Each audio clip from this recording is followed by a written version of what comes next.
یہ gold Smith جس نے شکار کیا دادا عمران خان ایک ابھرتی ہوئی شے تھا، امیدیں وابستہ ہو رہی تھی، پہلے ہی سے ایک ہیرو کی شکل میں تھا، وہ اسلام کی بات کرنے چلا تھا، وہ اپنے کلچر کی بات کرنے چلا تھا۔ گولڈ سمتھ 5 کروڑ پاؤنڈ تو پہلی سلامی ملنے والی ہے، یہ قیمت کس سے کی دی جا رہی ہے؟ غور کیجئے، اگر وہ سارا سازشی کردار جو یہود کا ہے وہ سامنے ہو تو ہر شے آپ کے سامنے بالکل ٹرانسپیرنٹ نظر آئے گی، آپ دیکھ سکتے ہیں کہ اصل میں ہو کیا رہا ہے۔ جس کا شکار ابھی آپ کا عمران خان بھی ہو گیا ہے، کل جمعے میں مجھے اس کے بارے میں گفتگو کرنی ہے۔ وہ آرڈر آف دی الومناٹی 1776 میں قائم کیا گیا تھا، یہودیوں کی سازش، وہ آج تک چل رہی ہے۔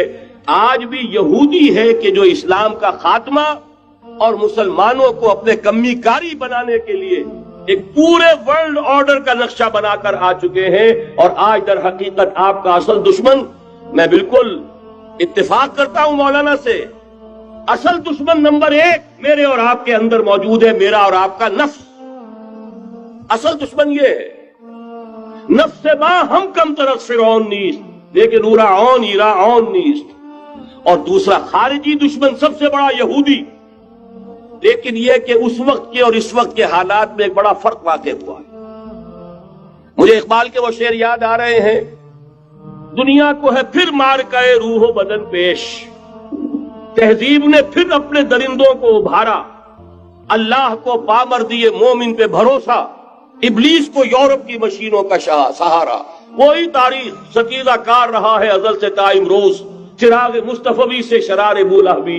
تو دنیا کو ہے پھر مارکہ روح و بدن پیش، تہذیب نے پھر اپنے درندوں کو ابھارا، اللہ کو پامردی مومن پہ بھروسہ، ابلیس کو یورپ کی مشینوں کا سہارا۔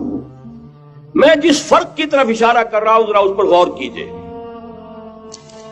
جس وقت یہودی حضور صلی اللہ علیہ وسلم اور صحابہ کرام کی مخالفت کر رہے تھے، ان کے اور عیسائیوں کے درمیان دشمنی تھی۔ وقالت اليہود لیست النصارى علی شیء وقالت النصارى لیست اليہود علی شیء، ان میں آپس میں سانپ اور نیولے کا بیر تھا اس وقت، جبکہ نبی اکرم صلی اللہ علیہ وسلم کے ساتھ یہود کی یہ کشاکش جاری تھی۔ یہی وجہ ہے کہ آپ کو معلوم ہے کہ قرآن مجید کہتا ہے کہ بدترین دشمن تمام انسانوں میں اہل ایمان کے وہ یہود ہیں، اور قریب ترین اگر کسی کو پاؤ گے دوستی میں مسلمانوں کے تو وہ نصارہ۔ سورہ مائدہ کی آیت ہے، وَلَتَجِدَنَّ أَشَدَّ النَّاسِ عَدَاوَةً لِلَّذِينَ آمَنُوا الْيَهُودَ وَلَتَجِدَنَّ أَقْرَبَهُمْ لِلَّذِينَ آمَنُوا مَوَدَّةً لِلَّذِينَ آمَنُوا الَّذِينَ قَالُوا إِنَّا نَصَارَى۔ اس وقت صورتحال یہ تھی۔ آج زمین و آسمان کا فرق واقع ہو چکا ہے، آج یہودی عیسائی پر مسلط ہو چکا، یہودیوں نے پورا عالم عیسائیت فتح کر لیا ہے، آج پورا عالم عیسائیت یہودیت کا اعلی کار بن چکا ہے۔ چنانچہ پہلے تو ایک ہی بات تھی، یہ تو تقریباً 300-400 سال قبل ہو چکا، کہ west white Anglo Saxon Protestants یہ تو اعلی کار بن گئے تھے آج سے صدیوں پہلے، انہی کے ذریعے سے یورپ کے اندر انہوں نے سود کی اجازت حاصل کی، انہی کے ذریعے سے یہ ساری فحاشی اور یہ ساری عریانی کا جو بازار گرم کیا، یہ در حقیقت آزاد خیالی، لبرلزم، حریت فکر، حریت عمل، میں آزاد ہوں، میں ننگا جانا چاہتا ہوں بازار میں، آپ کون ہوتے روکنے والے؟ آپ اپنی آنکھیں بند کر لیں، ہم آزاد ہیں، ہم 2 مرد ہیں، شادی کرنا چاہتے ہیں، شوہر اور بیوی کی حیثیت سے رہنا چاہتے ہیں، آپ کون اعتراض کرنے والے؟ یہ سارا یہود کی سازش۔ اور آپ کو معلوم ہونا چاہیے جب تک پوپ کا کنٹرول تھا یورپ پر، یعنی ابھی کیتھولک جو عیسائیت ہے وہ غالب تھی، اس وقت تک پورے یورپ میں سود حرام تھا، کہیں انٹرسٹ کا کاروبار نہیں ہو سکتا تھا۔ یہ پروٹیسٹنٹس کے ذریعے سے اس کی اجازت حاصل کی، نتیجہ یہ نکلا، علامہ اقبال شاعر مشرق اس صدی کے آغاز میں گیا تھا یورپ، اور وہاں جا کر اس نے دیکھ لیا تھا فرنگ کی رگے جہاں پنجے یہود میں ہے۔